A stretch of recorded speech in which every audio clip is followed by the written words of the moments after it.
கர்த்தருடைய பரிசுத்த நாமத்திற்கு மகிமை உண்டாவதாக. நம்முடைய கர்த்தராகிய இயேசு கிறிஸ்துவின் நாமம் மகிமைப்பட இந்த வாய்ப்பை ஏற்படுத்தி கொடுத்த பாஸ்டர் ரூபன் சேகர் அவர்களுக்கும் சிஸ்டர் ரூபினா அவர்களுக்கும் இயேசு கிறிஸ்துவின் நாமத்தின் நல்வாழ்த்துக்கள்.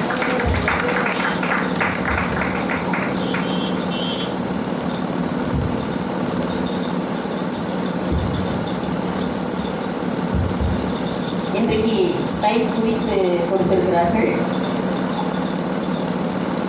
ஷார்ட்டாக அண்ட் ஸ்வீட்டாக பேசணுமா, ஷார்ட்டாகவும் பேசணுமா, அப்புறம் ஸ்வீட்டாகவும் பேசணும் அப்படின்ட்டாங்க. சமயம் வாய்க்காலும் வாய்க்காவிட்டாலும் திருவசனத்தை சொன்னது. இன்றைக்கு நமது லேடிஸ் குரூப் கூடியிருக்கிறபடியினால் ஸ்திரீகளை பற்றி, வேதாகமத்தில் உள்ள ஸ்திரீகளை பற்றி ஒரு சில ஸ்திரீகள், ஒரு 4-5 ஸ்திரீகள் கொண்டு வந்திருக்கேன். ஆனாலும் பேசுகிறதுக்கு டைம் 2 ஸ்திரீகள் மாத்திரம் பேசலாம் என்று நினைக்கிறேன். பாருங்கள், மெயினாக இயேசுவை ஆண்டவராக ஏற்றுக்கொண்ட ஒரு 2 ஸ்திரீகளை மாத்திரம் நாம் சிந்திக்கலாம் என்று நினைக்கிறேன்.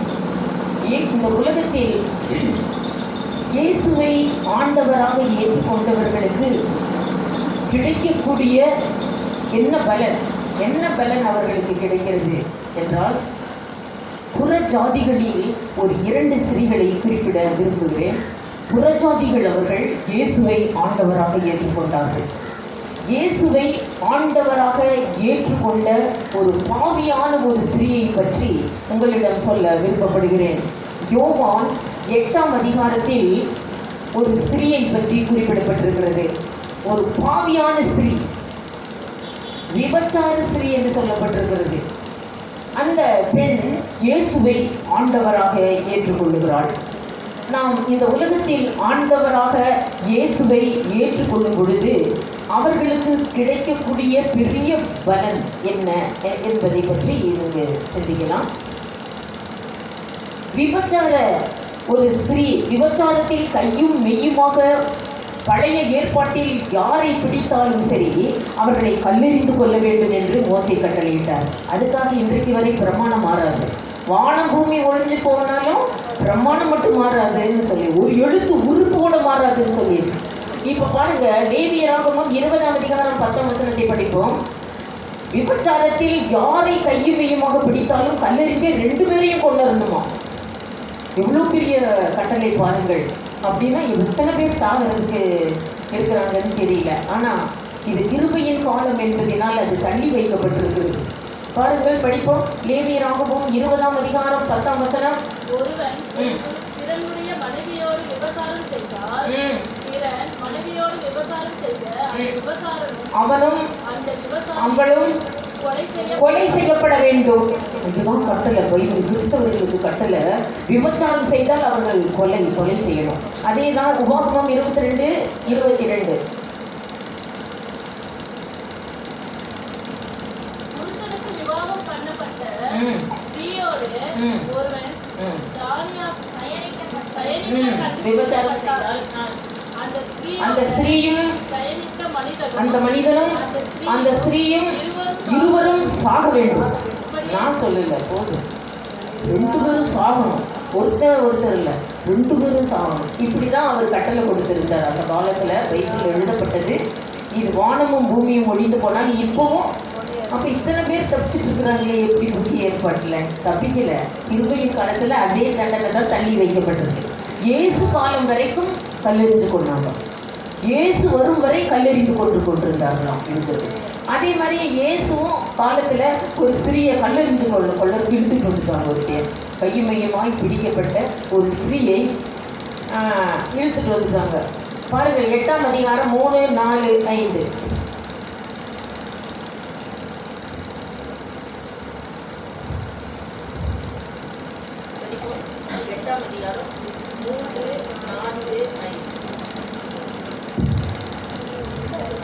யோவான். அப்பொழுது விபச்சாரத்திலே ஸ்திரீயை அவரிடத்தில் கொண்டு வந்தார்கள். ஏசு இப்படி வந்துட்டு இருக்கிறாரு, எல்லாரும் கல்லை தூக்கிட்டு இருக்கிறாங்க, ஒரு ஸ்திரியை பிடிச்சிட்டாங்க. அந்த அங்கே என்ன படித்தோம் நம்ம, அந்த பெண்ணையும் அந்த ஆணையும் கொல்லணும்னு பட்டா ஆம்பளை ஓடிட்டான், ஆம்பளை விட்டுட்டான், எங்கே ஒன்றான்னு தெரியல, இவளை மட்டும் கல்லெறியணுங்கிறாங்களாம். இது எப்படி? 2 பேரையும் தானே கொல்லணும், 2 பேரையும் தானே கூட்டிகிட்டு வரணும். அவன் ஓடிட்டானா, அவனை தப்பு விட்டுட்டு இவளை மட்டும் கூட்டிகிட்டு வந்து இவங்கால மட்டும் கல்லெறியணும்னா அது என்ன அர்த்தம்? அப்போது கொண்டு வந்து நிற்க வைத்தார்கள். அப்பொழுது 4ஆம் வசனம்,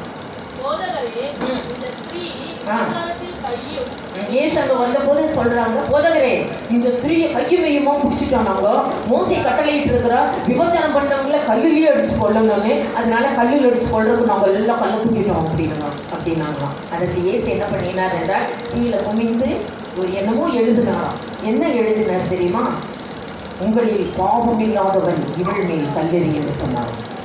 நீயும் விபச்சாரம் பண்ணிட்டு அவளை போய் விபச்சாரி கல்லெறிகிறன்னா, அப்போ அவங்களுக்கெல்லாம் ஞாபகம் வந்துருச்சு, அவங்க பண்ண விபச்சாரம் அப்படியும் ஞாபகத்தில் வருதான். உங்களில் பாவம் இல்லாதவன் இவள் மேல் கல்லெறி என்றாராம். உடனே எல்லாரும் கொஞ்சம் அவங்க என்னென்ன செஞ்சாங்களோ அதெல்லாம் ஞாபகத்தில் வந்துச்சு அவங்களுக்கு. கீழே எழுதுற உடனே எல்லாரும் கல்லை தூக்கி போட்டு ஒருத்த கூட இல்லை. படிங்க 5ஆம் வசனம், எல்லாரும் ஓடி போனாங்க.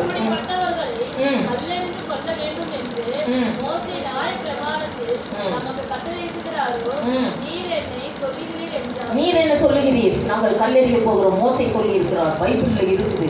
என்ன சொல்லுகிறீர் இயேசுவே? 5ஆம் வசனம், 7ஆம் வசனம், அவர்கள் ஓயாமல் அவரை கேட்டுக் கொண்டிருக்கையில் அவர் நிமிர்ந்து பார்த்து, உங்களில் பாவம் இல்லாதவன் இவள் மேல் கல்லெறியுங்கள் என்று சொன்னார். 9ஆம் வசனம், அவர்கள் அதை கேட்டு தங்கள் மனசாட்சியினால் அறிந்து கொள்ளப்பட்டு பெரியோர் முதல் சிறியோர் வரை எல்லாரும் ஓடிவிட்டார். ஓட்ட முடிச்சிட்டாங்க. ஆள் ஒரு ஆள் இல்லை, ஒருத்தராவது நிற்கலாம்ல கல்லெறியறாங்க. எல்லாம் ஓடி போனார்கள் என்று சொல்லப்பட்டிருக்கிறது. ஏனென்றால் இயேசு சொன்னது, பாவம் இல்லாதவன் தான் கல்லெறிய முடியும். தானும் பாவம் பண்ணிட்டு, தானும் விபச்சாரம் பண்ணிட்டு அவளை கல்லெறியறேன்னா இது என்ன இருக்கு நியாயம்? உங்களில் பாவம் இல்லையா? முதல் கல்லெறியவங்க. அப்போ பாவம் இல்லாதவன் தான் மற்றவர்களை தண்டிக்க அதிகாரம் இருக்கிறது. இதிலிருந்து நமக்கு என்ன பாடம் தெரிகிறது? நீ கோபம் கொள்ளாமல் இருந்தால் தான் இன்னொருத்தர் வீட்டில் பக்கத்தில் இருக்கிறவங்கள கோபப்படாத, என்ன இப்படி கோபப்படுறேன்னு புருஷனை பார்த்து பேச. நீயே வாழ்ந்து கத்திட்டு கொள்ள சண்டையை பார்க்கணும். வாயை வாழ்ந்து கத்திட்டு புருஷனை பைய பேசாத, வாயை மூடு. நம்மளுக்கு தான் நம்ம யார் மேலேயும் தீர்ப்பு சொல்றதுக்கு நமக்கு எந்த அதிகாரமும் இல்லை. கத்துனா கத்தட்டும். எங்கள் வீட்லேயும் இருக்கிற புருஷன் கத்துனா கத்து நல்ல ரைட்டுங்க, சூப்பருங்க. ஏன்னா நம்ம தீர்ப்பு சொல்றதுக்கு நமக்கு எந்த அதிகாரமும் கொடுக்கல, ஏசு கொடுக்கல. நீ கத்துற, நீ கோல் சொல்ற, நீ திருடுற அப்படின்னு சொல்றதுக்கு எந்த அதிகாரமும் நமக்கு இல்லை. நம்மளும் அதையே செஞ்சுக்கிட்டு. அதனால நான் அந்த இடத்துல சொன்னார், உங்களில் பாவம் இல்லாதவன் இவள் மேல் கல்லெறின்னு எல்லாரும் ஓடிவிட்டார்கள். அப்போ இயேசு பார்த்து கீழே குடிஞ்சிட்டு இருந்தவரே கொஞ்ச நேரம் கழிச்சு எழுந்திருச்சுதான். இந்த ஸ்திரீ மட்டும் நிற்கணும். இது புறஜாதியான ஸ்திரீ, இயேசுவையே தெரியாது, புறஜாதி. அது தப்பு நிற்கும்போது அப்போ இயேசு ஒரு கேள்வி கேட்குறாரா. 8ஆம் அதிகாரம் ஓடிவிட்டார்கள். அப்பொழுது இயேசு என்னென்னு கேட்குறாரு பாருங்க. ஏன் ஸ்திரீ, உன்னிடத்தில் யார் உன்னை கொல்லவில்லையா என்று கேட்கிறார். யோவான் 11ஆம் அதிகாரம்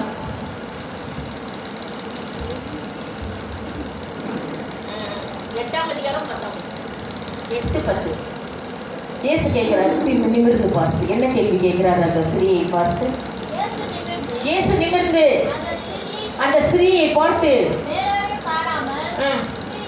ஸ்திரீயே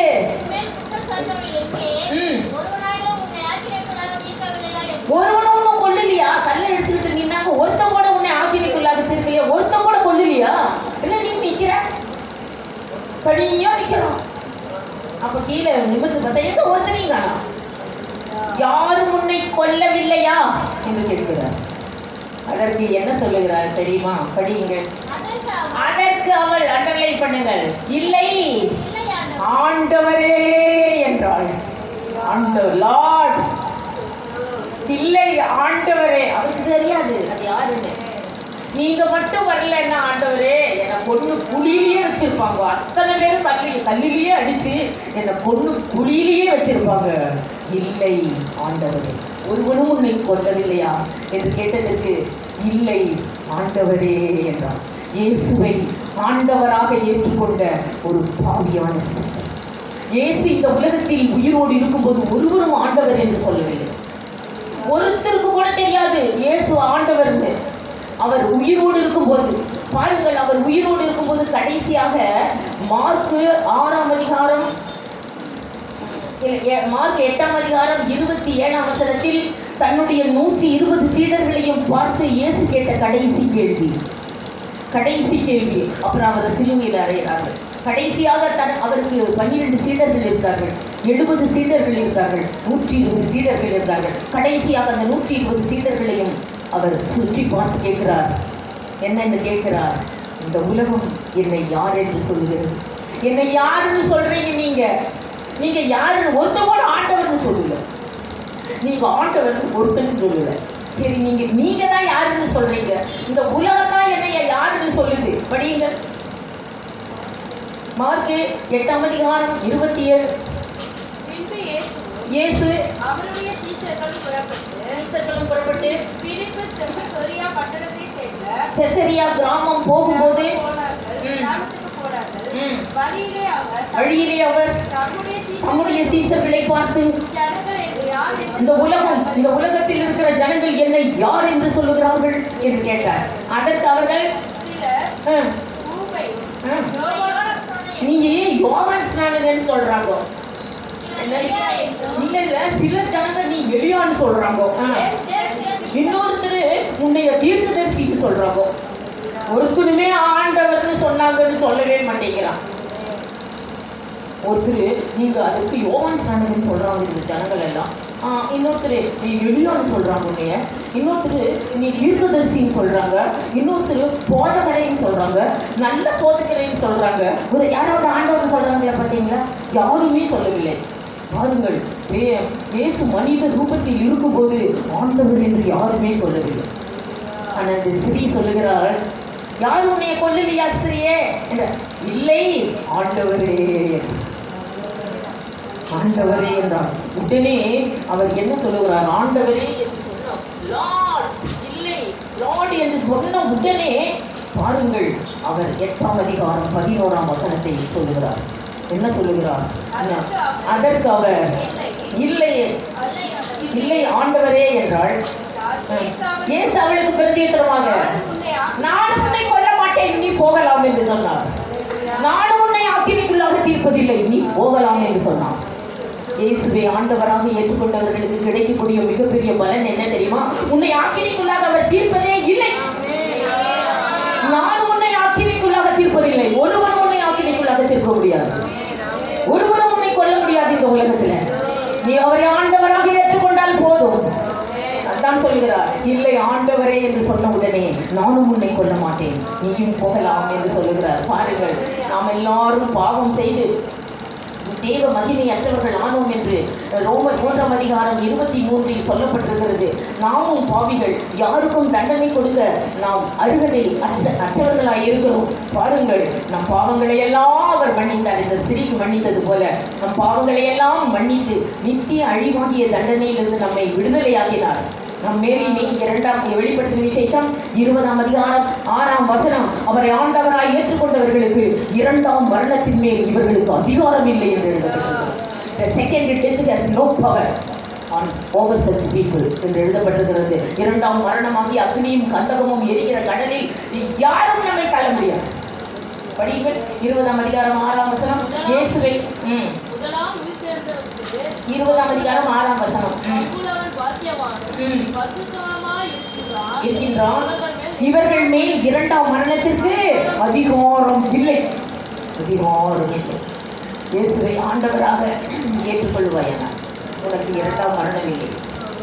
நான் உன்னை ஆக்கினைக்குள்ளாக தீர்ப்பது இல்லை என்று சொல்லிவிட்டார்.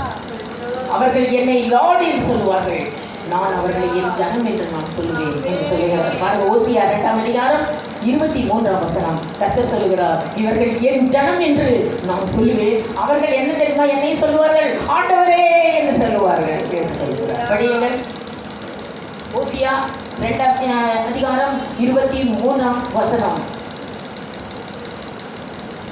அவர் நம்மையும் ஆக்கினைக்குள்ளாக தீர்ப்பதில்லை. நாம் எப்போதும் அவரை ஆண்டவரே ஆண்டவரே என்று சொல்லுவோம். அவர் சொல்வார், இவர்கள் என் ஜனங்கள், இவர்கள் என் ஜனங்கள் என்று நான் சொல்லுவேன். நான் அவர்களை எனக்கென்று ஏற்படுத்தினேன்.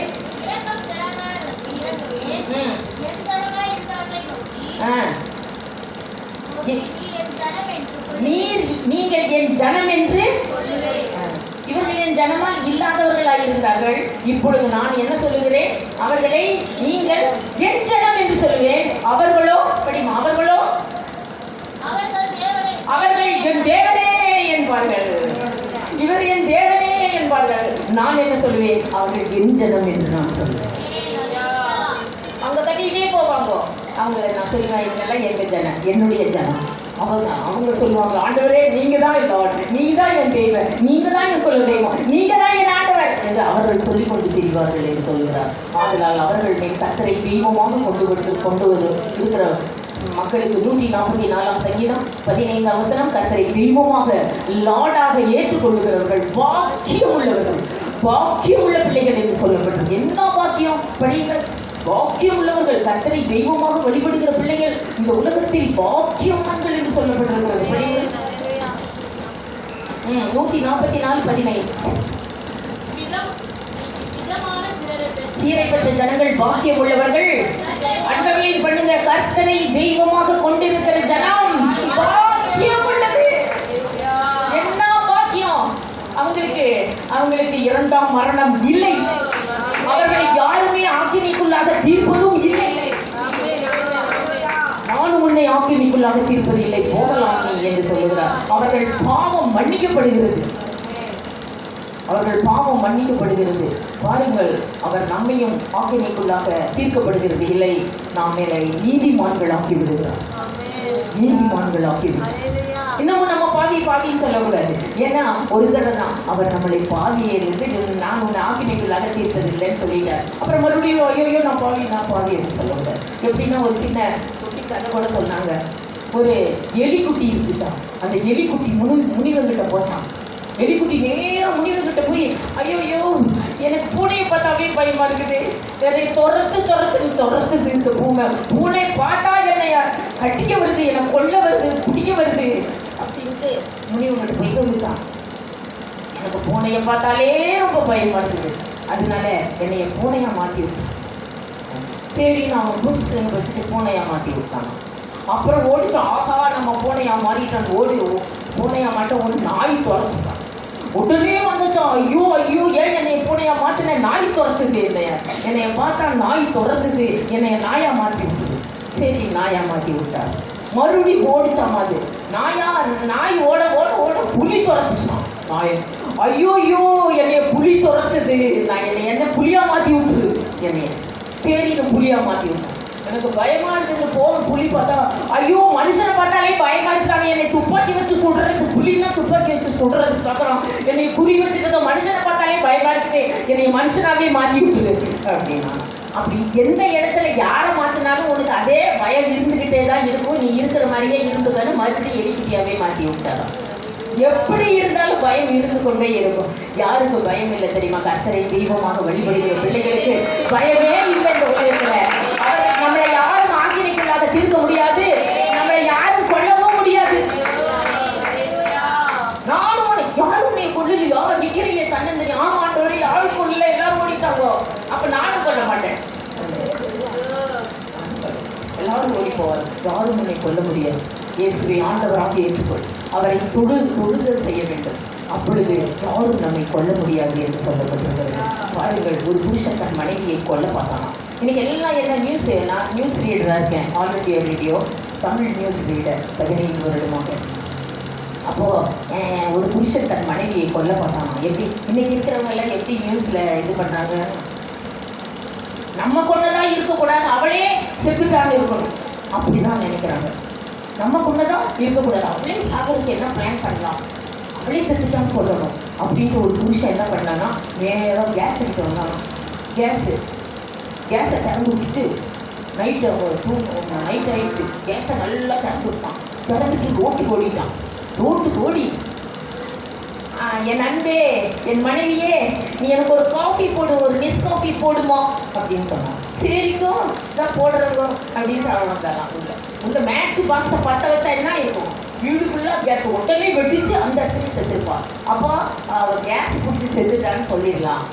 நான் ஒன்றும் பண்ணல, அவளே கேஸ் பிடிச்சி தீ பிடிச்சி செத்துட்டா. அப்போ ஒரு போலீஸ் ஒன்றும் பண்ணார். அதுக்காக கேஸை திறந்துட்டு ரோட்டில் போய் நேற்று மக்களே இவங்களுக்கு ஒரு காஃபி போடு. உடனே அவள் எடுத்துகிட்டு வந்தாலாம் மேட்ச் பாக்ஸை. எடுத்து நீ தான் அவங்க போட்டு தரேன். நேராக போய் பற்ற வைக்கிறதுக்கு இப்படி போனாலா ஞாபகம் வந்துச்சு. என்ன ஞாபகமோ தெரியல. ஓடுறாலும் வெளியே, எங்க எங்க ஏம்மா என்னம்மா காஃபி போடலையா, என்ன ஓடி வரீங்க? இல்லைங்க, நேற்றே கேஸு தீர்ந்து போச்சு சொல்லலான்னு நினச்சேன் அப்படின்னா. இவன் தீர்ந்த கேஸை திறந்து விட்டுட்டு இருக்கிறான். யாரும் உன்னை கொல்ல முடியாது, யாரும் உன்னை நானும் உன்னை கொல்லுவது இல்லை. என்னை தவிர யாரும் ஆக்கினைக்குள்ளாக உன்னை தீர்க்க முடியாது. மரணமும் ஜீவனும் என் அதிகாரத்தில் இருக்கிறது. அப்படிப்பட்ட சாவி என் இடுப்பில் பொங்குகிறது என்று சொல்லுகிறார். இன்னொரு புருஷன் கரண்ட் என்ன பண்ணுனா, கரண்ட்டை பிச்சு விட்டு போட்டு ஏமா லைட் போடுவாங்க. ஏன்னா கரண்ட் பிடிச்சி அப்படியே செத்துருவான்ல, அதுக்காக கரண்ட்டை ஃபுல்லாக பீஸ் எல்லாம் பிடிங்கி விட்டுட்டு ஏமா கொஞ்சம் ஃபேன் போடு அப்படின்னா. அவள் அப்படியே போய் போடலான்னு போகும்போது கரண்ட் ஆஃப் ஆயிடுச்சான். யாரும் உன்னை கொல்ல முடியாது, நானும் உன்னை ஆக்கினைக்குள்ளாக தீர்ப்பதில்லை, நீ போகலாம் என்று சொல்லுகிறார். நம் பாவங்களை எல்லாம் மன்னித்து நித்திய அழிவாகிய தண்டனையிலிருந்து நம்மை விடுதலை ஆக்கினார் என்று சொல்லப்பட்டிருக்கிறது. நம் பாவத்தை அவர் மன்னித்திருக்கிறார். மேற்கு திசைக்கும் கிழக்குக்கும் எண்ணில்லா தூரம், மேற்கு திசைக்கும் கிழக்குக்கும் எண்ணில்லா தூரம், எந்தன் பாவங்கள் அத்தனை தூரம் இயேசு விலக்கினார். பாருங்கள், கிழக்குன்னா இப்படி கிழக்கு போயிட்டே இருக்குமா, மேற்குன்னா மேற்கு போயிட்டே இருக்குமா. அதுவும் டச் பண்ணவே டச் பண்ணுது. அந்த அளவுக்கு நம்ம பாவத்தை அவர் என்ன செய்து விட்டார், விலக்கி விட்டார். மேகம் போல நம் பாவத்தை கர்த்தர் அகற்றி இருக்கிறார் என்று சொல்லப்பட்டிருக்கிறது.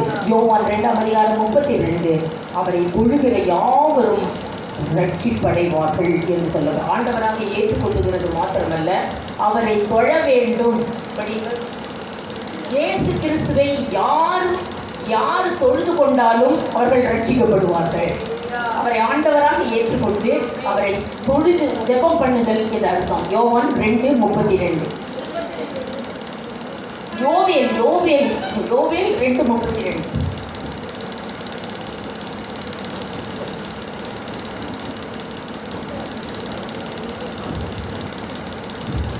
அப்பொழுது கர்த்தருடைய நாமத்தை தொழுது கொள்ளுகிற எவனும் ரட்சிக்கப்படுவான்.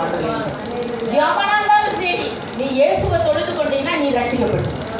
கர்த்தரின் நாமத்தை தொழுது கொள்ளுகிற எவனும் ரட்சிக்கப்படுவான் என்று சொல்லப்பட்டிருக்கிறது. அப்போஸ்தலர் 2:21, ரோமர் 10:13 ஏனென்றால் உபாகமம் 4:7 நீ அவரை தொழுது கொண்டால் என்ன நடக்கிறது தெரியுமா? நீ முழங்கால் படித்து அவரை இயேசுவே ஆண்டவரே தொழுது கொள்ளும் போது அவர் பக்கத்தில் வந்துடுறார். படியுங்கள். உபாகமம் 4:7 பக்கத்திலேயே வந்து நீ போனோம். நீ அவரை தொழுது கொண்டார். படியுங்கள். நம்முடைய தேவனாலே கர்த்தரை நாம் தொழுது கொள்ளுகிற போது அவர் நமக்கு பக்கத்திலேயே நிற்கிறார். நீ தொழுது கொள்ளும் போது அவர் பக்கத்திலேயே நிற்கிறார். அதுக்காகத்தான் தொழுது கொள்ளுங்கள். ஜெபிச்சியா காலையில் எழுந்திரிச்சு வீட்டில் இருக்கிறவங்க, நம்ம வீட்லேயே அப்படிதான் இழுப்பேன். 10 மணி வரைக்கும் தூங்குவாங்க. புட்டிச்சு கம்பளியும் புட்டிச்சு இழுத்தா கூட எதிர்க்க மாட்டேங்க. அவரை தொழுது கொள்ளும் போது நமக்கு கிடைக்கக்கூடிய நன்மை அவர் பக்கத்தில் வந்துட்டான். அப்ப என்ன வேணாலும் கேட்கலாம். நீ என்ன வேணா பக்கத்தில் இருக்கிறாரே கடவுள். அவர் தொழுது கொள்ளுகிற எவனுக்கும் அவர் பக்கத்தில் இருக்கிறார். அதனால் தாவீது சொல்கிறார், சங்கீதம் 116:2, நான் எனக்கு உயிர் இருக்கிற வரைக்கும் அவர் தொழுது கொண்டே திரிவேன். எனக்கு உயிர் இருக்கிற வரைக்கும் நான் அவரை தொழுது கொண்டே திரிவேன் என்று சொல்கிறார். 116:2. அவர் தமது செவியை எனக்கு சாய்ந்தபடியால் நான் உயிரோடு இருக்கும் வரைக்கும் என் கர்த்தரை தொழுது கொண்டே இருப்பேன். எனக்கு உயிர் மட்டும் இருந்துச்சுன்னா போதும், கர்த்தரை தொழுது கொண்டே இருப்பேன். ஏனென்றால் அவர் என் பக்கத்திலேயே தான் இருக்கிறார். அதனாலதான் கோலியாத்தின் தலையை அறுத்துட்டான். தலையை அறுத்து கையில் தலையை தனியா தட்டுல ரத்தம் அவன் சொட்ட எடுத்து கொண்டு வருகிறான். எவனுக்கும் பயம் இல்லை, ஏனென்றால் அவர் பக்கத்திலேயே தான் இருக்கிறார். அவரை உயிர்ந்த வரைக்கும் நான் தொழுதுகிட்டே இருப்பேன். அதனால் நான் என்ன செய்வேன், இந்த சர்ச்சில் இருக்க வரைக்கும் தொழுது கொண்டே தெரிய வேண்டும். அவரை ஆண்டவராக ஏற்றுக்கொண்ட அந்த ஸ்திரீ என்ன செய்தால்? நம்மளாட்ட சும்மா இருந்துட்டான்னு நினைக்கிறீங்களா? அவரை தொழுது கொண்டு வருகிறாள் இந்த பாவியான ஸ்திரீ. அப்ப யாருமே கொள்ளல, அவங்க வீட்டுக்கு போயிட்ட உடனே ஒரு நாள் சீமோன் அப்படிங்கிற ஒருவன் இருந்தானாம். அந்த காலத்திலே சீமோனுக்கு குஷ்டரோகி அம்மாவன். இயேசுவின் காலத்தில் கையை காலெல்லாம் வெறும் குஷ்டம். உடனே இயேசுகிட்ட வந்த உடனே இயேசு ஜெபித்தாராம், குஷ்டம் போயிடுச்சு. உடனே அவனுக்கு பெரிய சந்தோஷம் வந்துருச்சு. அந்த சீமோன் என்ன சொல்லுகிறான்? ஆண்டவரே, எனக்கு குஷ்டமெல்லாம் சரியாயிடுச்சு, நீங்க ஜெபம் பண்ணீங்களா? எனக்கு குஷ்டமெல்லாம் சரியாயிடுச்சு, ஒரு பெரிய விருந்து வச்சிருக்கிறேன், பயங்கர பிரியாணி, நீ வந்து சாப்பிடணும் இயேசுவேன்னு அழைப்பு கொடுத்தானா? இயேசுக்கே அழைப்பு கொடுத்தானா? யாருமே எல்லாரும் சரியாயிட்டா தோத்தரன்ட்டு போயிடுவாங்க. ஆனா இந்த சீமோன் என்ன செஞ்சானா? எனக்கு குஷ்டம் சரியாயிடுச்சு ஆண்டவரே, நான் பெரிய விருந்து, பணக்காரன், அவன் பெரிய விருந்து வச்சிருக்கிறேன், நல்ல ஆடெல்லாம் அடிக்கிறேன், நீங்க வந்துடணும் இயேசுவே, நீங்க வராமல் இருக்கக்கூடாது, நீங்க தான் வந்து என்னை சுகப்படுத்தினாலும் குஷ்டம் நீங்கிடுச்சு, நீங்க வரணும் என்று சொல்லி அவன் அழைப்பு விடுத்தான் இயேசுவுக்கு. படியுங்கள் யோவான் லூக்கா 7ஆம் அதிகாரம் 37.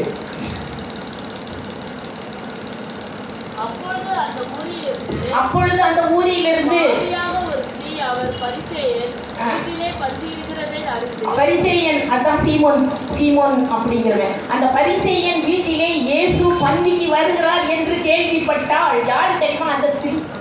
அந்த விபச்சாரத்துல கையும் மையமா பிடிக்கப்பட்டவங்க நின்றுட்டு இருந்தாங்க. அந்த பாவியான ஸ்திரீன்னு போடுறாங்க பாரு. அந்த ஸ்திரீ கேள்விப்பட்டாங்க, இந்த உங்க ஊருக்கு தான் வர்றாரு ஏசாமி. யார் வருது? இயேசுவா? யார் வீட்டுக்கு? சீமோன் வீட்டுக்கு வர்றாரு, அவன் பந்தி வச்சிருக்கிறார், அங்க சாப்பிடறதுக்கு வர்றாரு. அப்படியா, இரு அப்படின்னு சொல்லிட்டு உடனே ஓடி வரல. அவன் என்ன தெரியுமா செய்தால்? வீட்டுக்கு போய் ஒரு சீமோன் வீட்டிலே அவர் பந்தி இருக்கிறார் என்று கேள்விப்பட்டு என்ன செய்தால்? 37ஆம் வசனம், 7:37. அப்பொழுது அந்த ஊரிலிருந்து பாவியாக ஒரு ஸ்திரீ, அவர் பரிசேயர் வீட்டிலே பந்திருந்ததை அறிந்து ஒரு பரணி எடுத்துக்கிட்டாலும் போய் இயேசுவை சும்மா பார்க்க கூடாதுன்னு நேரா வீட்டுக்கு போய் ஒரு பெரிய பரணியை எடுத்து பரிமள தைலத்தை அதுல ரொப்பி, பெரிய பரணி, 1 லட்சம் ரூபாய் இருக்கும். அது 1 லட்சமோ 2 லட்சமோ தெரியல, அவ்வளவு பரணியில ஃபுல்லா தைலத்தை ரொப்பி அவருடைய பாதங்களில் ஓடி வந்தா இயேசு நிற்கிறாராம். உடனே நீ மட்டும் வராமல் இருந்திருந்தா என்னை அவங்கெல்லாம் கொண்டு இருப்பாங்கன்னு சொல்லி அந்த பரிமள தைலத்தை எடுத்து என்ன செய்யறா? அவருடைய பாதத்தில் ஊற்றி தலைமயில எடுத்து அப்படியே தொடச்சு அந்த காலை போட்டு அப்படியே ஆராதனை செய்கிறாள். அவரை தொழுது கொள்ள வந்தாங்க. காலை போட்டு என்ன பண்ற பாருங்க, நம்ம பாவத்தை எல்லாம் மன்னிச்சுட்டாரு, நீங்க என்ன பண்ண வந்தீங்க? பரிமள தைலத்தை அவன் வீட்டுல இருந்து கொண்டு வந்தா. நீ என்னத்தை கொண்டு வந்த? இப்போ உன் பாவத்தை எல்லாம் மன்னிச்சுட்டு உன்னை ஆக்கினைக்குள்ளாக தீக்கலையே, நீ என்னத்தை கொண்டு வந்த? அவளை போல நீ சும்மா இருக்கக்கூடாது, கொண்டு வர வேண்டும். நீ கொண்டு வர வேண்டும், பெரிய பரிமள தைலத்தை கொண்டு வர வேண்டும். பாருங்கள், பெரிய பரிமள தைலத்தை எடுத்து என்ன செய்தாள்? அவள் 38 படியும் பாதத்துல ஊத்தி அழுது கொண்டு கண்ணீரினால் நனைச்சு தலைமையில எடுத்து தொடச்சு முத்தம் செஞ்சுட்டு இருந்தான். அந்த பாதத்தை முத்தம்.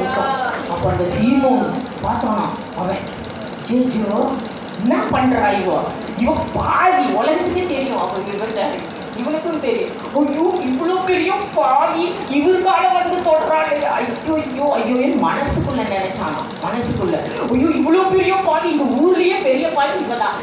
நீ எப்படி இயேசுவோட பாதத்துல போய் முத்தம் பண்ற? ஐயோ நீ எவ்வளவு அனுபவம் பண்ணணும், பாதத்துல போய் முத்தம் பண்ற?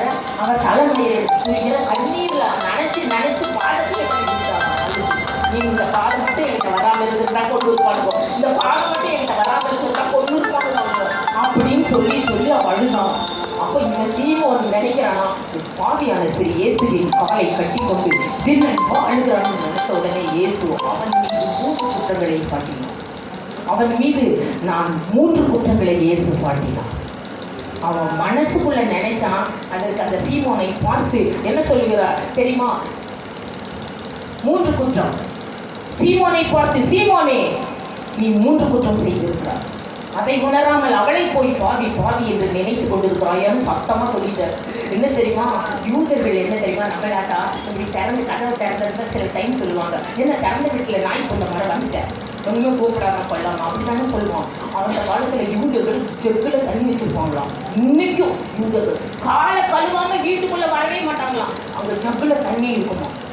இயேசு கிறிஸ்து யூதன், அவர் கால் கழுவிட்டு தான் வீட்டுக்குள்ள வரணும். இயேசு அழைச்சானே அவன் தண்ணி வச்சானா, அவங்க கால் கழுவுக்கு தண்ணியே வைக்கலாம். இயேசுவும் கேட்கலையும், நேரம் வந்தாராம், கால் கழுவ தண்ணி பார்த்தாராம், தண்ணி இல்லையா, காலை கழுவாம உள்ள போயிட்டாராம். உள்ள போயிட்டா அவரை உட்கார்ந்து கூட சொல்லலையாமா.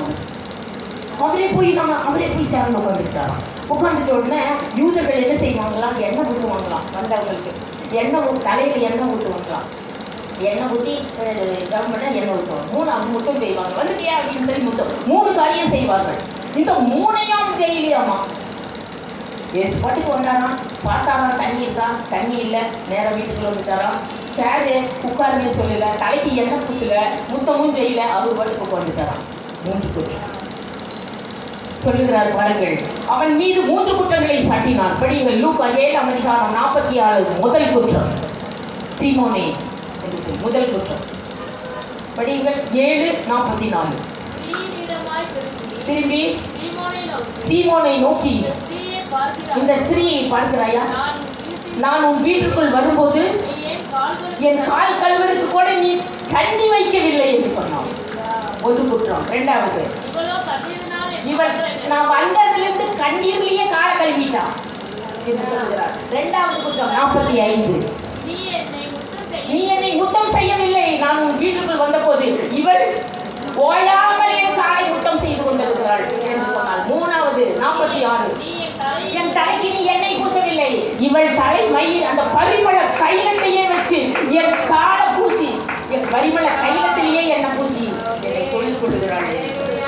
நான் உன் வீட்டுக்குள் வந்தபோது நீ என் கால் கழுவ தண்ணி தரவில்லை, நான் உன் வீட்டுக்குள் வந்தபோது எனக்கு எண்ணெய் பூசவில்லை, நான் உன் வீட்டுக்குள் வந்தபோது எனக்கு முத்தம் செய்யவில்லை, இவள் 3ஐயும் செய்து கொண்டிருக்கிறாள். ஆதலால் என்ன சொல்லுகிறாள், இந்த ஸ்திரீயை பார்த்து என்ன சொல்லுகிறாள், படியுங்கள்.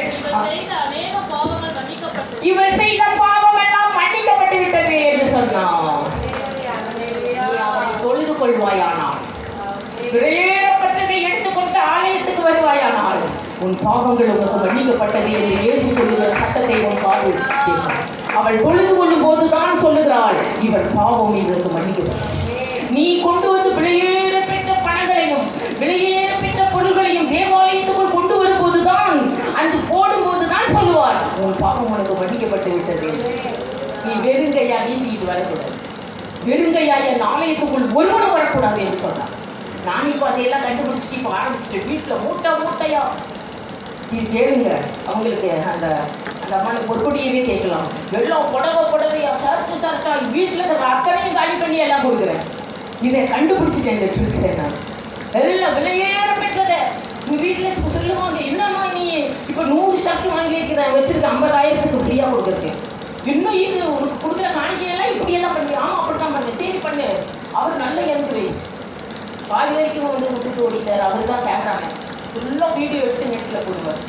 அப்போ பாருங்களே, இவ்வளோத்தையும் வாங்கி வச்சு எதுக்கு வாங்கி வச்சிருக்கிறேன், எனக்கு சிஎஸ்ஐயில் பேசுகிறேன், இசிஐயில் பேசுகிறேன், அங்கே இருக்கிற காணிக்கை அப்படியே பொருள் வாங்கி அப்படியே இந்த பெந்தைகோஸ்தே சபைகளுக்கு அப்படியே கண்டுட்டேன். ஏனென்றால் அவர் என்ன சொல்லுகிறார், அவள் வெளியேறப்பட்டதை எடுத்து அவர் பாதத்தில் ஊற்றும் பொழுது, மகளே உன் பாவங்கள் எவ்வளவு பாவம் செய்ய அத்தனையும் மன்னிக்கப்பட்டு விட்டது என்று சொல்லுகிறார். பாருங்கள் 7:48. பாருங்கள், அவளை நோக்கி உன் பாவங்கள் உனக்கு மன்னிக்கப்பட்டது என்று சொல்லுகிறார். 124 சங்கீதம் 7ஆம் வசனத்தில், கண்ணி தெரித்தது நாம் தப்பினோம், கண்ணி தெரித்தது நாம் ஆத்துமா தப்பிற்று என்று சொல்லுகிறார். கண்ணி தெரித்தது சாத்தான் நமக்கு விட்ட அம்பு, பாவத்தின் சம்பளமாகிய மரணத்தில் கொண்டு போய் நம்மளை வைக்கிறான். ஒவ்வொரு பாவத்திலையும் தள்ளி பாவத்தின் சம்பளம் வரணும். அந்த பாவத்தில் அவன் தள்ளி வைக்கும் போது அவன் கொடுக்கக்கூடிய கண்ணி தெரித்தது நாம் தப்பினோம் என்று சொல்கிறார். படியுங்கள் 124ஆம் வசனம். வேடனுடைய கண்ணிக்கு குருவி தப்பினது போல நம்முடைய ஆத்துமா தப்பிச்சிருச்சு நரகத்துக்கு. வேடனுடைய வேடம் கரெக்டா குறி வைப்பான் மானுக்கு, அப்படியே அம்பு எஞ்சிருவான், செத்து போயிடும். அவள் 24 hours செல்லவே பார்த்துக்கிட்டு இருப்பான். செல்லில் தள்ளி விடுவாங்க. எது இந்த பாவத்திலேயே ஒவ்வொருத்தரையும் தள்ளி விடுவான். ஆனால் கண்ணி தெரித்தது, நாம் தப்பினோம். இனி மனிதனுக்கு மரணம் இல்லை என்று விளம்பினது வெளிப்படுத்தின விசேஷம் 21ஆம் அதிகாரம் 4ஆம் வசனம். அந்த இடத்துக்கு நம்மை தள்ளி கொண்டு போகிறார். இனி மரணம் இல்லை, துக்கம் இல்லை மனுஷனுக்கு. 21ஆம் அதிகாரம் 4ஆம் வசனம். இனி மரணமும் இல்லை, துக்கமும் இல்லை, அலறுதலும் இல்லை, வருத்தமும் இல்லை, எல்லாம் ஒழித்து போயின. மரணம் இல்லை, மரணமே கிடையாது. அந்த இடத்துக்கே கொண்டு போயிடுவார் இயேசு கிறிஸ்து. மரணமும் இல்லை, இனி துக்கமும் இல்லை, அலறுதலும் இல்லை, வருத்தமும் இல்லை, எல்லாமே போச்சு. அந்த இடத்துக்கு உன்னை கூட்டிக் கொண்டு போனாரே. நன்றி அண்ணா, நன்றி அறிதல் உள்ளவராக நீ இடத்த தூக்கிட்டு வர.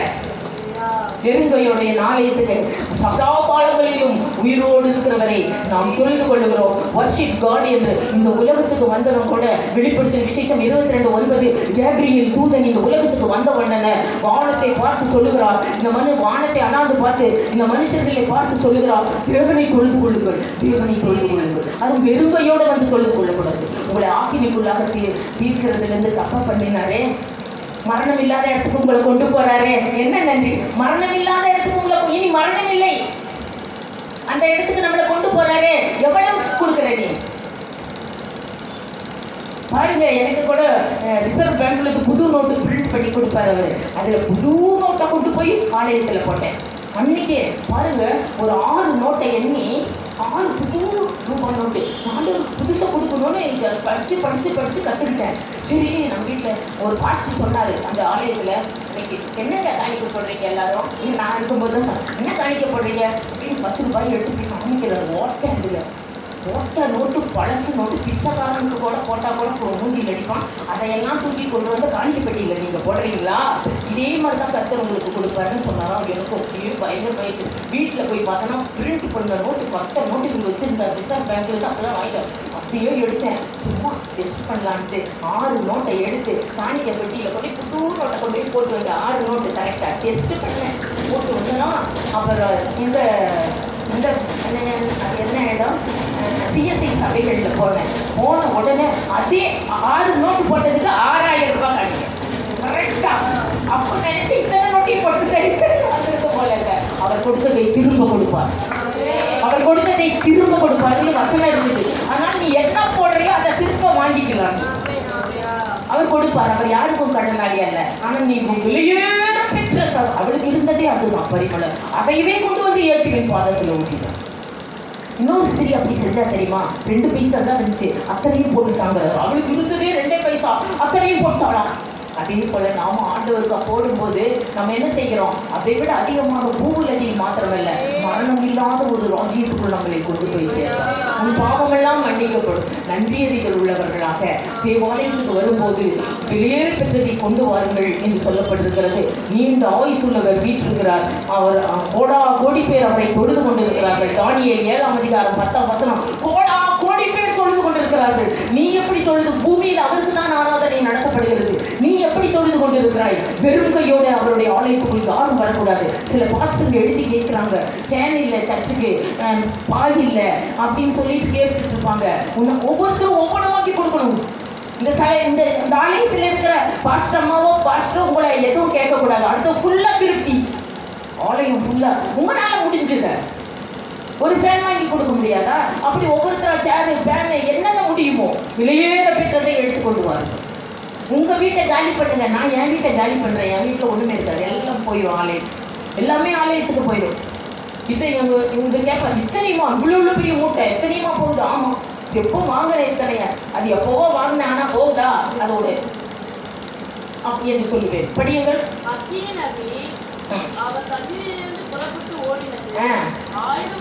ஆயிரம் பேர் அவரை சேவித்துக் கொண்டிருக்கிறார்கள். கோடி பேர் அவரை சேவித்துக் கொண்டிருக்கிறார்கள். சங்கீதம் 45ஆம் அதிகாரம் 12ஆம் வசனம். நம் பாவங்களை எல்லாம் மன்னித்து, நம் அக்கிரமங்களை எல்லாம் மன்னித்து, நம் நோய்களை எல்லாம் குணமாக்கி, நம் பிராணனை அழிவுக்கு விலக்கி மீட்டு, கிருபையினாலும் இரக்கத்தினாலும் நம்மை முடிசூட்டி, நன்மையினால் நம் வாயை திருப்தியாகி, கழுவுக்கு சமானமாய் நம் வயது திரும்ப வாழுவது வயது போல் ஆகிறதே. நீ தேவனை தொழுது கொள்ளும் போது சீருவின் குமாரத்தி அவருக்கு காணிக்கைகளை கொண்டு வருவாள் என்று எழுது. ஆலயத்துக்கு வருவாளாம் தீருவின் குமாரத்தி. படியுங்கள் 45ஆம் அதிகாரம் 12ஆம் வசனம் சங்கீதம். தீருவின் குமாரத்தி உமக்கு காணிக்கைகளை கொண்டு வருவாள் என்று எழுதப்பட்டது. உமக்கு காணிக்கைகளை அவள் கொண்டு வருவாள். தீருவின் குமாரத்தி உனக்கு காணிக்கைகளை கொண்டு வருவாள். ஆண்டவருக்கு காணிக்கைகளை கொண்டு வந்து அவருடைய ஆலயத்துக்குள் கால் வையுங்கள் என்று சொல்லி 96ஆம் சங்கீதம் 8ஆம் வசனத்தில் தெளிவாக குறிக்கப்பட்டிருக்கிறது. படியுங்கள் 96:8. காணிக்கைகள் ஆண்டவருக்கு பாவியான ஸ்திரீ எப்படி பரிமள தைலத்தை கொண்டு வந்தாலோ அதுபோல ஆண்டவருக்கு நீங்கள் என்ன செய்ய வேண்டும்? 96ஆம் சங்கீதம் 8ஆம் வசனம். காணிக்கைகளை கொண்டு வந்து அவருடைய பிரகாரங்களில் பிரவேசியுங்கள். அவருடைய சர்ச்சுக்குள்ள கால் வைக்கும் போது நீ காணிக்கையோடு தான் உள்ள பிரவேசிக்கணும். நான் சொல்லல, எழுதப்பட்டது. அவருடைய பிரகாரம் எந்த பிரகாரமா எந்த ஆலயத்துக்குள்ள நீ போனாலும் உங்களுக்கு நன்றி அறிதல் உள்ள காணிக்கையை தூக்கிட்டு போ. தீருவின் குமாரத்தி உனக்கு காணிக்கையை கொண்டு வருவாள் என்று சொல்லப்பட்டது. The daughter of Tiru will come with a gift என்று எழுதப்பட்டது. இயேசு பிறந்தார் என்று கேள்விப்பட்டு வானசாஸ்திரிகள் காணிக்கைகளை கொண்டு வராங்க. அவங்க வெறுங்கையா இயேசுவை பார்க்க வரல. நம்ம தான் வெறுங்கையோட இயேசுவை பார்க்க வந்திருக்கிறாங்க. இயேசுன்னு அது வானசாஸ்திரிகள் இயேசுவை பார்க்க வந்தவர்கள் மத்திய 2ஆம் அதிகாரம் 16ஆம் வசனத்தில் என்னென்ன காணிக்கைகளை கொண்டு வந்தார்கள்? பொன்னையே கொண்டு வந்தார்கள், வெள்ளை கோலத்தை கொண்டு வந்தார்கள், தூபவர்க்கத்தை கொண்டு வந்தார்கள். அவர் பாதத்தில் வைத்து அவரை வணங்கினார்கள். படியுங்கள். வெறுங்கையோட இயேசுவை பார்க்க போனார்கள். கண்ட போது விழுந்து தங்கள் பொக்கிஷங்களை திறந்து பொன்னையே தங்கத்தையே கொண்டு போய் இயேசு பாதத்தில் வச்சாங்களாம். வானசாஸ்திரி தங்கம் எல்லாம் தூக்கிட்டு வந்துட்டாங்களாம்.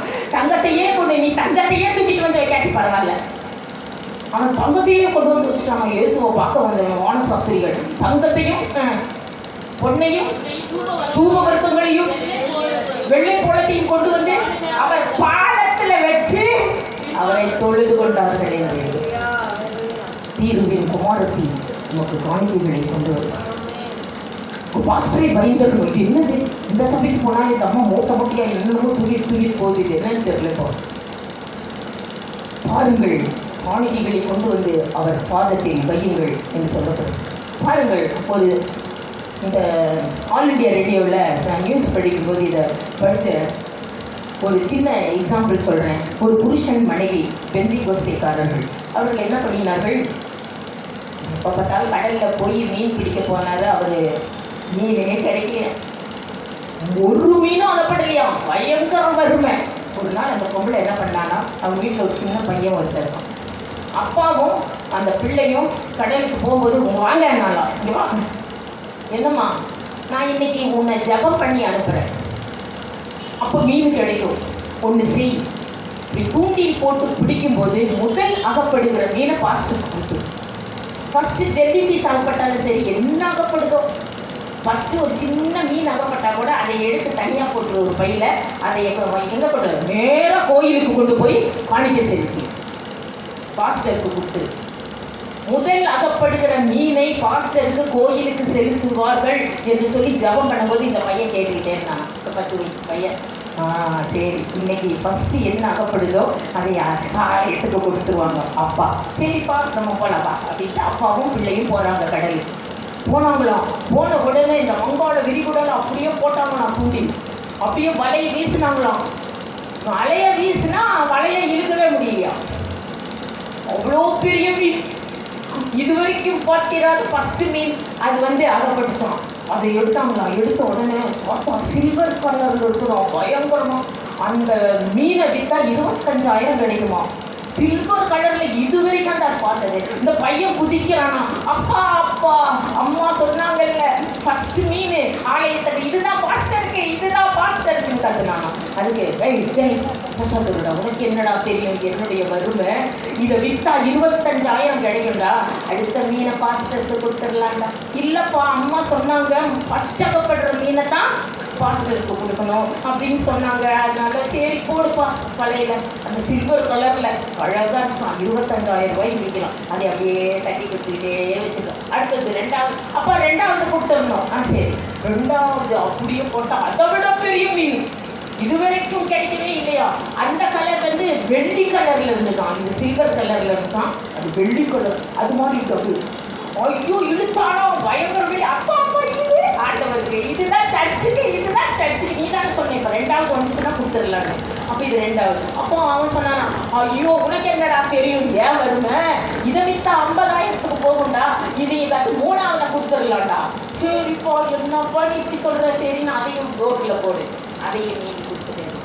3வது போனானா கோல்டு ஃபிஷ் இழுக்கவே முடியல வலைய அவ்வளோ பெருசு தங்க ஃபிஷ் வந்துச்சான். அது 1 லட்சத்துக்கு போகுமா இப்பவே இது என்ன அது அப்பா இந்த தங்க ஃபிஷ் கடவுளுக்கு இதுதான் ஆலயத்துக்கு நீங்க தான் சொன்னீங்க 3வது ஆலயத்துக்கு கொடுத்துடலாம் ஆண்டவருக்கு கொடுத்துடலாம் அப்படின்னு சொன்னீங்க. சரி 3வது போட்டா தங்க ஃபிஷ். அவன் சொன்னானா உனக்கு என்னடா தெரியும் இந்த ஃபிஷ்ஷை வித்தன்னா 1 லட்சம் ரூபாய்க்கு போய் இனிமே இந்த கடலுக்கு தொழிலுக்கே வர வேண்டாம் இந்த தொழிலுக்கே வேண்டாம் இந்த மீனை வித்து அப்படியா 4வது கொடுத்துடலாம் அப்படியா சரி நீ எடுத்து அந்த மீன் தூக்க முடியல தாங்க முடியல அது அப்படியே தங்க ஃபிஷ்ஷை இழுத்து போட்டில் போட்டானா போட்டு வெயிட் ஆயிடுச்சு அப்படியே உள்ள கமிட்டுச்சு. போட்டு வெயிட் தாங்க முடியாம என்ன ஆயிடுச்சு போட்டு கடலுக்குள்ள போயிடுச்சு அப்படியே கமிட்டு அத்தனை மீனை ஜாலியாக ஓடிடுச்சு. 3 போச்சு. தேவனை ஏமாற்ற நினைக்கிறவர்கள் தன்னையவே ஏமாற்றிக் கொள்ளுகிறார். சொன்னபடி இந்த பெண்ணு மாதிரி இருக்கணும். அவ ஃபர்ஸ்ட் கொடுக்கறத கடவுளுக்கு கொடுக்கணும். நீ தீர்மானம் பண்ணினால் அதை கடவுளுக்கு ஃபர்ஸ்ட் செலுத்து. முதல் பலன் கர்த்தருடையது. உன்னுடைய சம்பாத்தியத்தில் முதல் பலன் கர்த்தருடையது. ஆனா அப்படி சொல்லி போட்டு அது அப்பதான் உங்களுக்கு சோதனையா வரும் பயங்கரமாக. அப்புறம் 3 போச்சு எல்லாம் ஓடி போச்சு. வெறும் கையோட அவர்கள் தன் ஆலயத்துக்கு வந்தார்கள் என்று சொல்லப்பட்டிருக்கிறது. பாருங்கள் மரணத்திற்கும் பாதாளத்திற்கும் உரிய திறவுகோள் யார் கையில் இருக்கிறது படியுங்கள். வெளிப்படுத்தின விசேஷம் 1ஆம் அதிகாரம் 16. யாரும் உன்னை நரகத்துக்கு போக ஓட முடியாது யாரும் உன்னை கொல்ல முடியாது. அப்படிப்பட்ட சாவி அவர் இடுப்புல தொங்குது. அவர் பர்மிஷன் கொடுத்தா தான் உன்னை யாராவது கொல்ல முடியும். ஏன் பயந்துக்கிறா அவ கொல்ல பார்க்குறா இவ கொல்ல பார்க்குறா அவ சூரியம் பண்ணியிருக்கிறா எனக்கு ஏன் அவர் பர்மிஷன் கொடுத்தா தான் உன்னை கொல்ல முடியும். படியுங்கள். தமது வலது கரத்திலே 7 நட்சத்திரங்களை ஏற்றிக் கொண்டிருந்தார். அவர் வாயிலிருந்து இருபுறமும் கருப்புள்ள பட்டயம் புறப்பட்டது. அவருடைய முகம் வல்லமையாய் பிரகாசிக்கிற சூரியனை போல் இருந்தது. வெளி 1:18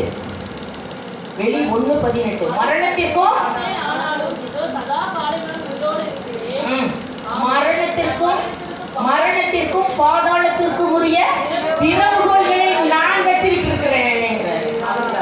அவர் கொள்ளு இந்த சாமியை திறந்துட்டாட்டா உன்னை கொல்ல முடியாது. இல்லைன்னா யாருமே பேர்பட்ட தேவன் என்று சொல்லப்பட்டிருக்கிறது. யாரும் உன்னை கொல்ல முடியாது. கல்லும் மனதே நாம் ஜீவன் உள்ள தேவனுடைய பிள்ளைகள் என்று அழைக்கப்படுது. நமக்கு பட்ட பேர் ஓசியா 1ஆம் அதிகாரம் 10ஆம் வசனத்தில் நாம் ஜீவன் உள்ள தேவனுடைய பிள்ளைகள் என்று அழைக்கப்படுகிறோம். கல்லும் மண்ணும் நம் கடவுள் அல்ல, கையில் சித்திரம் தெய்வம் அல்ல, ஆவியோடும் உண்மையோடும் ஆதி தேவனை வணங்கி கொண்டிருக்கிறோம். ஓசியா 1ஆம் அதிகாரம் 10ஆம் வசனத்தை படிக்கும்போது நமக்கு பட்ட பேர் என்ன தெரியுமா? ஜீவனுள்ள தேவனுடைய பிள்ளைகள். நம்மளை யாரும் கொல்ல முடியாது. அந்த அவர்கிட்ட பர்மிஷன் கேட்டாதான் நான் திறந்து விட்டாதான் உன்னை கொல்ல போய் கொள்ளுடா அவளை அப்படின்னு சொன்னால்தான் யாராவது உன்னைய கொல்ல முடியும். நான் மரணத்திற்கும் பாதாளத்திற்கும் உரிய திறவுகோள்களை நான் வச்சு ஏன் இடுப்புல தொங்குது. யாரும் உன்னை பாதாளத்துக்கு அனுப்ப முடியாது. யாரும் உன்னை ஆக்கினைக்குள்ளாக தீர்க்க முடியாது. நான் சொன்னாதான் நடக்கும். அப்பேற்பட்ட தேவனுக்கு நாம் எப்படி வர வேண்டும்? அவரை தொழுது கொள்ள படியுங்கள். நாம் ஓசியா 1ஆம் அதிகாரம் 10ஆம் வசனம். ஓசியா 1ஆம் அதிகாரம் 10ஆம் வசனம் படிக்கிறீங்க.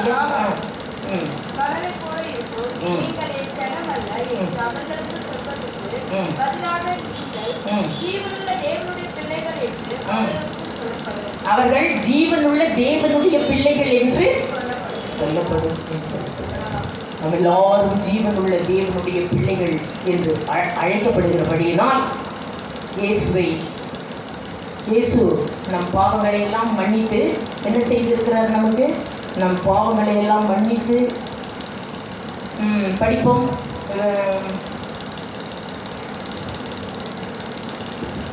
20ஆம் அதிகாரம் 6ஆம் வசனம். அதுவும் இயேசு நமக்கு செய்த நன்மை. நம் பாவங்களை எல்லாம் மன்னித்து 103ஆம் சங்கீதம் 2ஆம் வசனம். 103 3 வரைக்கும் படிங்க.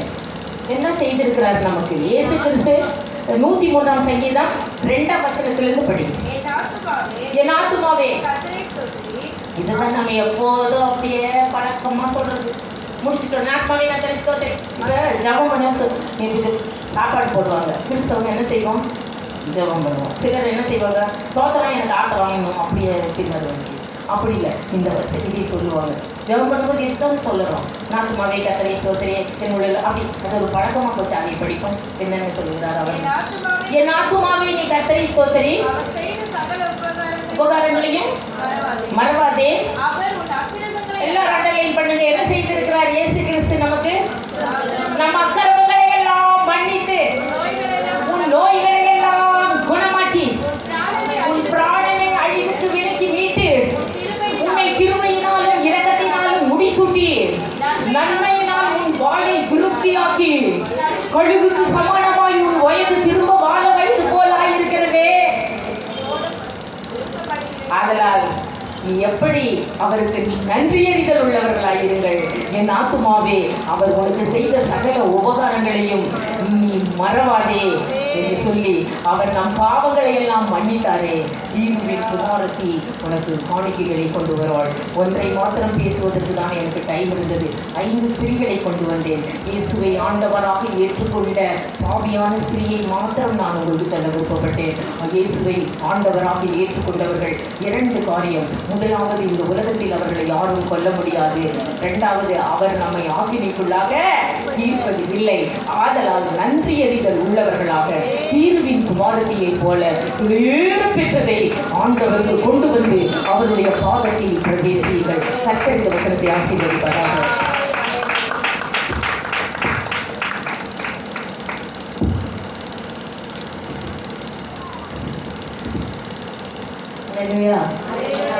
எல்லாரும் பிரயோஜனமா இருக்குங்களா?